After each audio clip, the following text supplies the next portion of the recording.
So a pretty big sell-off last week. Was it predictable? I will show you 3 principles to know when a stock market crash is coming.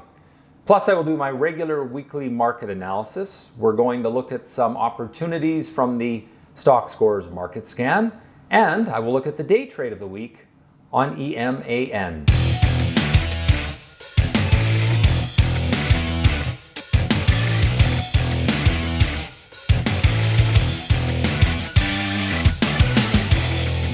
So how do you predict a stock market crash? It's actually quite simple. There are 3 principles that you have to keep in mind.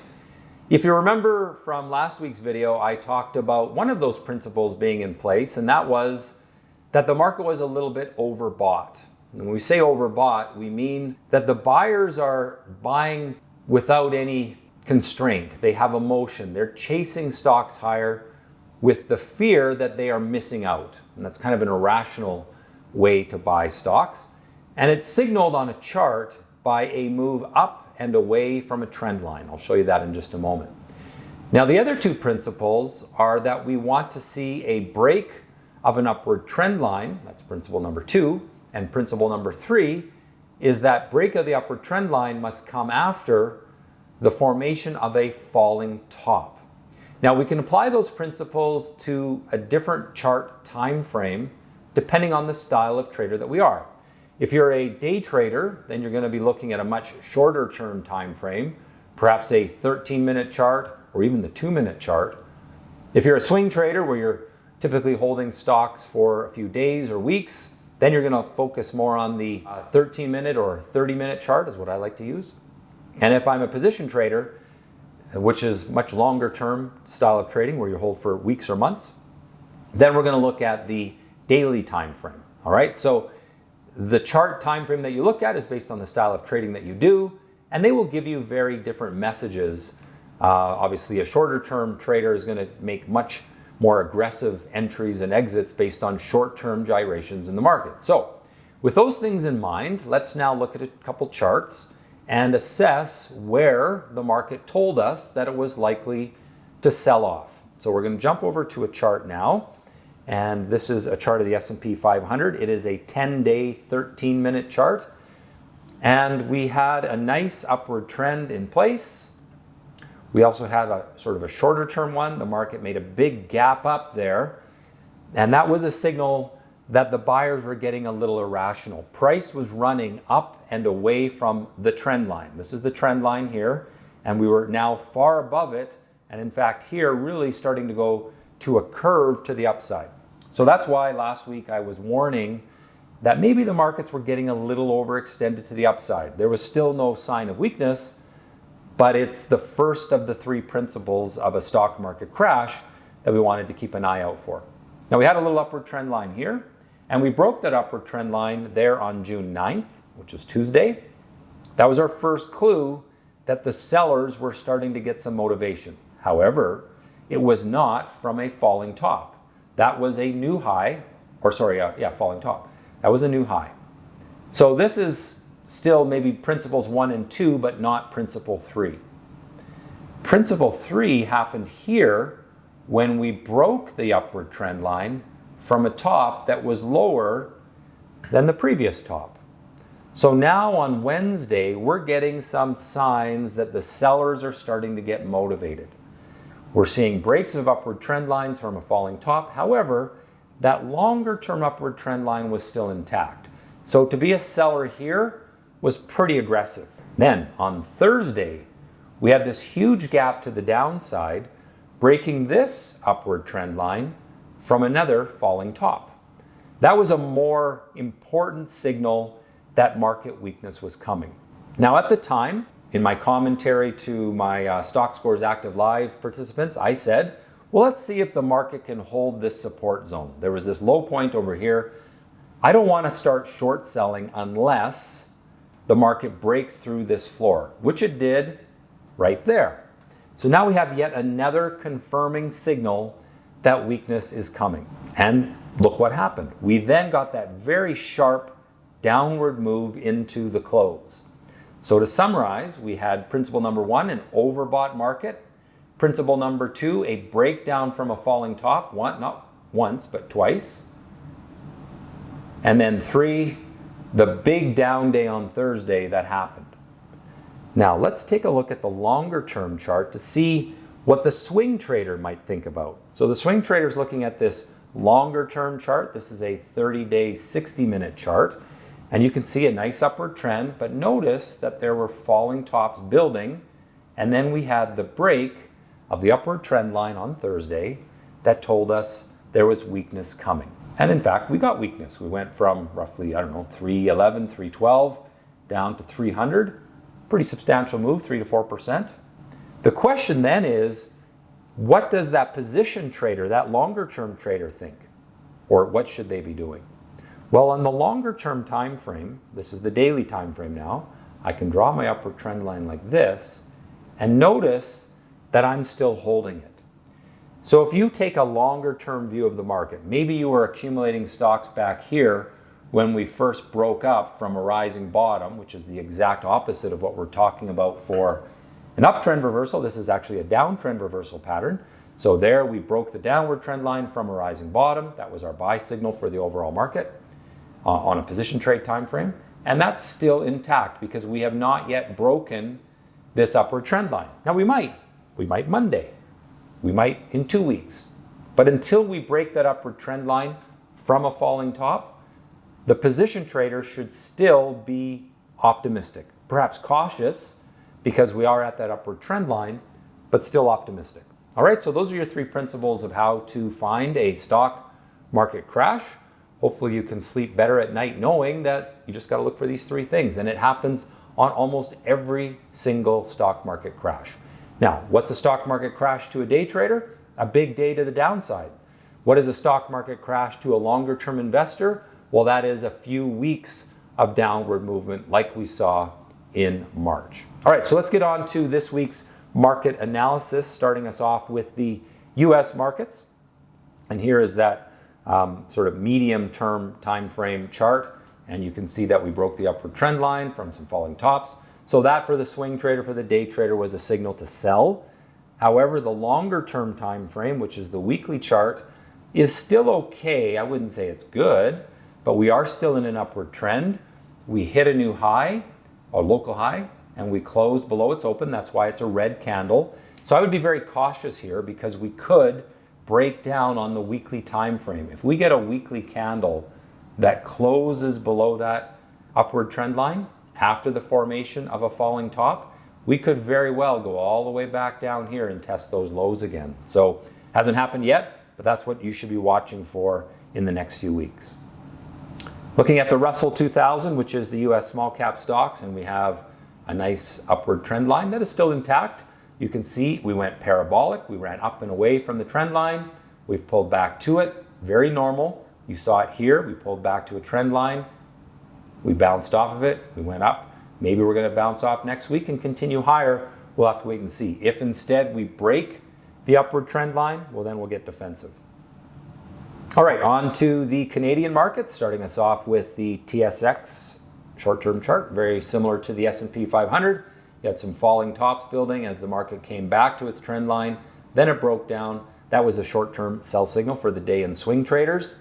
For the longer-term traders, we're still okay. We are still in an upward trend, but certainly not awesome given that the market has gone straight up. We closed below the open. I call this a bursting bubble candle. Hit a new high, closed below the open.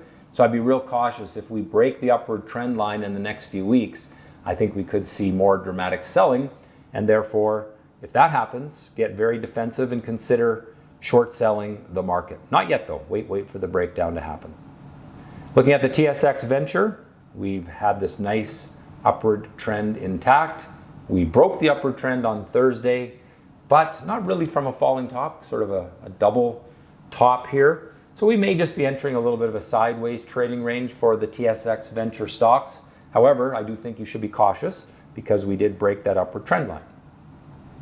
Currencies, you can see that the US dollar fell into support. I talked about this last week, how it was likely to bounce off of that support level. It did that this week. I don't think it's a particularly healthy chart, but so far it is holding in this trading range, and that may be what we're ultimately destined to do, is just gyrate around inside this trading range for the next little while. On the Canadian dollar side, we had a nice little bounce back rally. We've come up to resistance and gotten stuck, and we may roll over here. I think we probably go sideways for a little bit and then ultimately try to get back into that range, that 74 to 76 cents on the US dollar range. We'll see if that happens.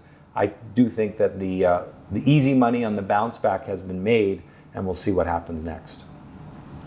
Interest rates, well, with the little bit of a correction in the market on Thursday, that produces sort of a flight to quality. People go hide out in the bond market. And so you can see the bond market went up last week, and it is still in that long-term upward trend. That means interest rates are still on a trajectory to the downside. We have very low interest rates, obviously, and there's no reason to think that that's going to end anytime soon. Commodities. Gold is sort of stuck in a sideways range, long-term upward trend, so your long-term picture for gold is good, but we've had now almost 2 months, actually better than 2 months, of sideways trading in gold, and I think that's what it's destined to do. If we can break out through that 165 level on the GLD, then we can expect the next leg of the upside. However, we should also watch to see if this upward trend line gets broken, because if it does, then we could see some weakness. Right now, pretty neutral in the short term and bullish in the long term.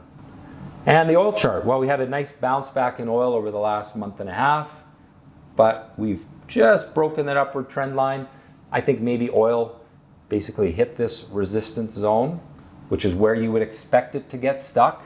And we'll probably go sideways in oil prices for a little while, build a base, and then hopefully be able to break out later. So I still think that there is a bottoming process underway for oil, but it doesn't happen overnight. It's going to take some time. And finally, the fear chart. You can see the jump up in the VXX, which is a jump up in fear. That happened Thursday. It's not a break from a rising bottom. If I was to draw a line across here, you can see that the bottoms aren't rising. So it's still not like a panic situation. And that makes some sense because the upward trend line on the daily chart of the S&P 500 is still intact. So a bump up in fear, but I don't think we've got real panic selling by any means.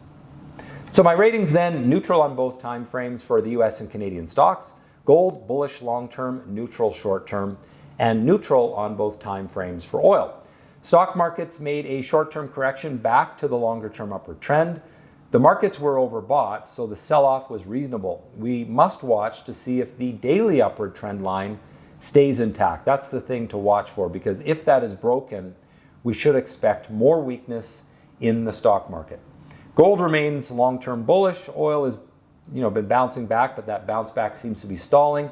Fear is rising, but we don't have any panic yet. That might start to happen if we break the longer-term upward trend line on that daily chart of the S&P 500. All right, so let's go to the Stockscores website now. And this week, I did some market scans before the video here, and I didn't really see anything that I liked. And so what I thought I would do is revisit some of the stocks that we looked at last week, because I want to show you how to know when to sell a loser. And they've come down a little bit, but I don't yet really consider them losers, and I'll show you why when we look at these charts. So let's just jump over to the Stockscores website, and we'll pull up some of the symbols that I highlighted last week. So one was Surge Energy. It had a really nice break from a little ascending triangle pattern there, and it went up the next day quite substantially, and then for the following 4 days it pulled back.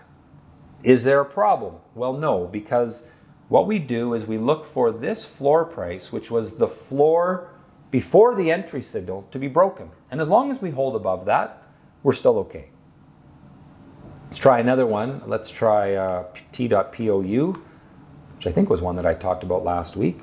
And again, you can see this break from this little low volatility pattern, but support is right here just below $1.50, and we're still above that. So this still remains a hold. It is still viable as a longer term opportunity. Let's try one more. T.SCL was, I think, one that came up in last week's market scan. Similar situation. We had this boring sideways trading. We had a breakout, which showed us that the buyers were excited.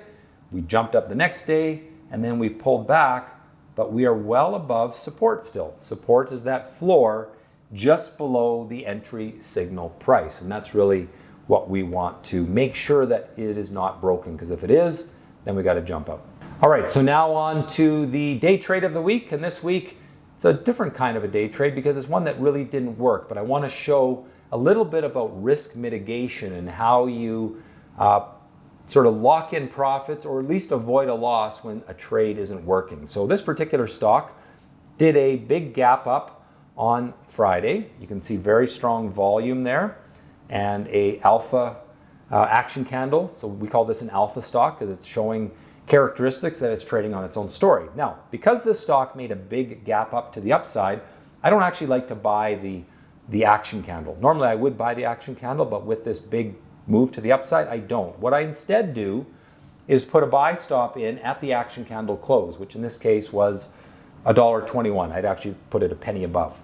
So the stock pulls back, and I've got a buy stop in.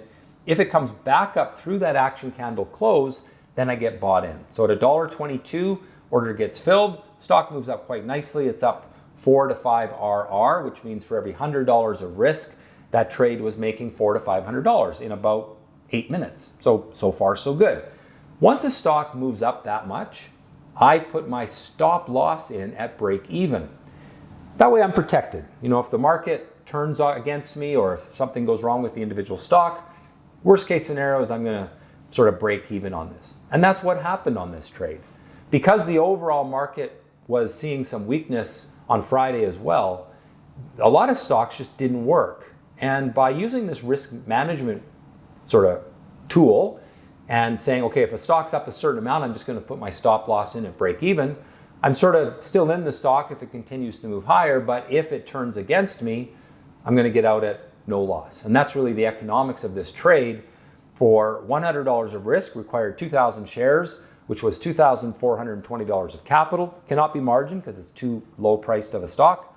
It returned 0 RR for a $0 gain, a 0% return on a one-day hold. But it avoided the big loss that happened if you held that stock until the end of the day.